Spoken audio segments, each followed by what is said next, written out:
Comment ne pas y voir une punition divine? De même pour les mines. Je sais bien que cela peut parfois ressembler à de la cruauté humaine. Mais comment expliquer que les indigènes obéissent si facilement aux Espagnols? Ne sont-ils pas déjà pliés par la main de Dieu et comme jetés dans l'enfer?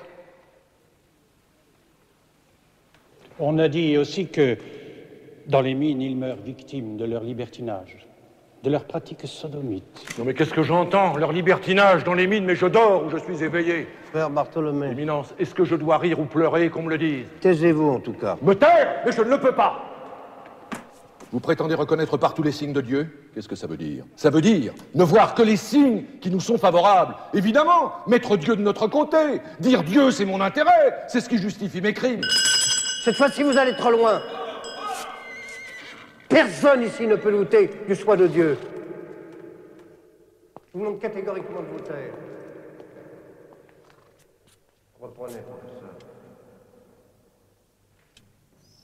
Assimiler les Espagnols à des démons. Mais quelle aberration, quelle folie!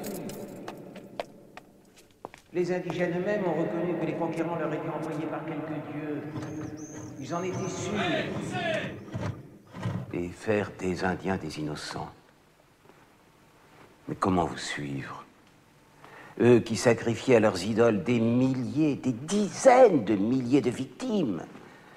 80 000 pour la seule inauguration du Grand Temple de Mexico. Le chiffre est loin d'être prouvé. Mais c'est le plus barbare, le plus sanglant des peuples. Sodomite, oui. Et cannibales, vous avez oublié de le rappeler. Ils allaient, a-t-on dit, le ventre gonflé de chair humaine. Ils ont tué des Espagnols et ils les ont mangés. Et certains, pour danser, revêtaient des peaux de chrétiens.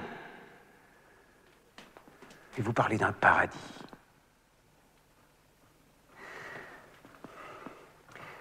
Vous dites qu'ils ne savent pas mentir. Mais ils vous ont trompé continuellement. Dès qu'un peuple sait parler, il sait mentir. Ces Indiens sont des sauvages féroces. Non seulement il est juste, mais il est nécessaire de soumettre leur corps à l'esclavage et leur esprit à la vraie religion. À supposer même l'absurde, à supposer qu'ils soient innocents, notre guerre ne serait-elle pas justifiée? Une guerre menée pour protéger des innocents contre des chefs tyranniques? Des chefs qui mettaient à mort leurs hommes pour les dévorer? Professeur, je le répète, nous ne sommes pas là pour parler de la guerre. Ces conquêtes sont choses du passé.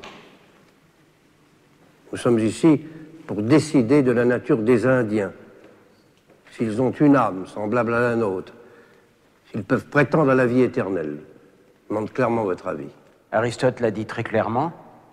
Certaines espèces humaines sont faites pour régir et dominer les autres. À votre avis, c'est ici le cas? Oui, Éminence. Ils sont esclaves par nature. Cette affirmation demande des preuves.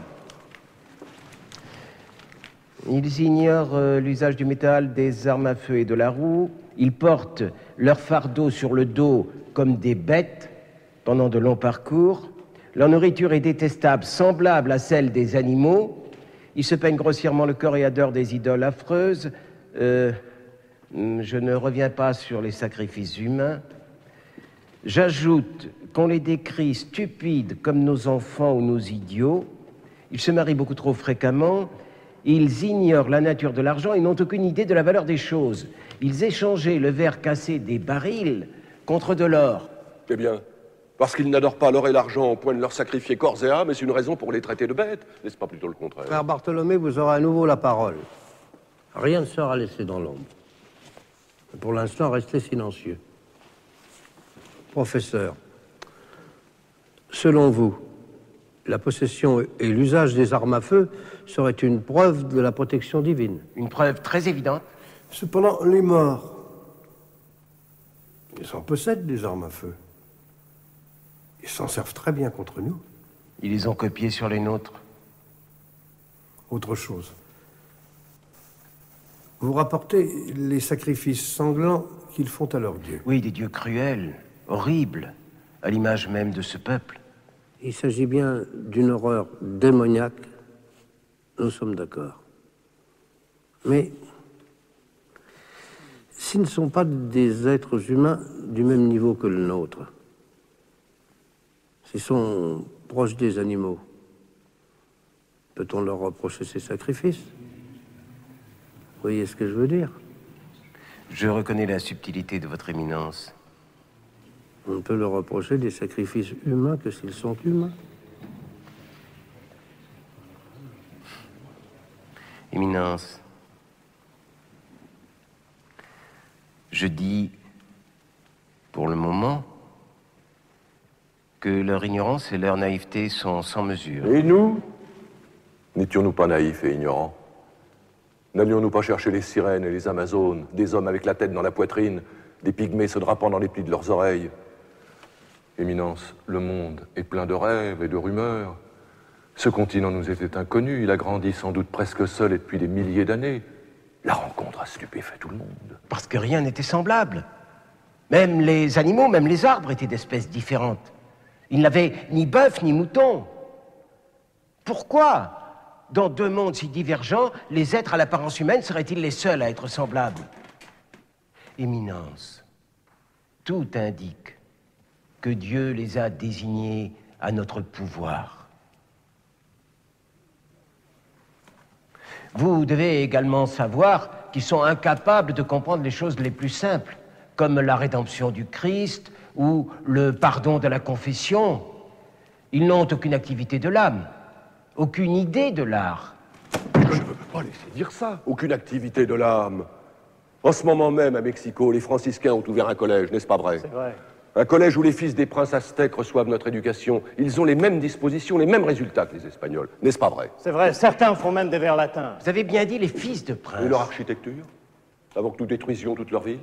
Cortés lui-même écrivait au roi d'Espagne qu'il n'avait jamais rien vu d'aussi beau sur ces terres. Il disait exactement « Rien de comparable en Espagne, la plus belle chose du monde ». Et que dire de cette phrase? Quelques-uns d'entre nous se demandaient si ce que nous voyions là n'était pas un rêve. Un rêve.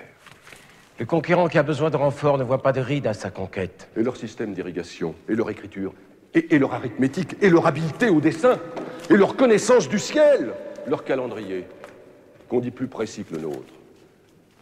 Comment des barbares sans Dieu ont-ils accompli tant de choses? Et l'organisation de leur société, et leur parc d'animaux sauvages, mais nous n'avons rien de semblable en Europe, absolument rien. C'était leur guerre pour défendre tout ça qui était juste. Ce n'était pas la nôtre. Éminence, je crois que vous n'avez jamais fait le voyage aux Nouvelles-Indes. Non. Je n'ai pas le pied très navigateur.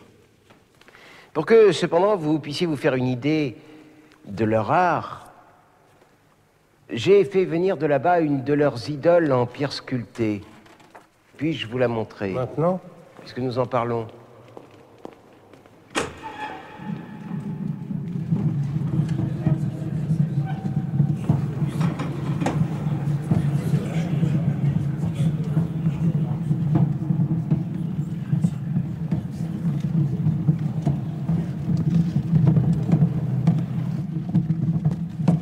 Arrêtez. Enlevez la bâche.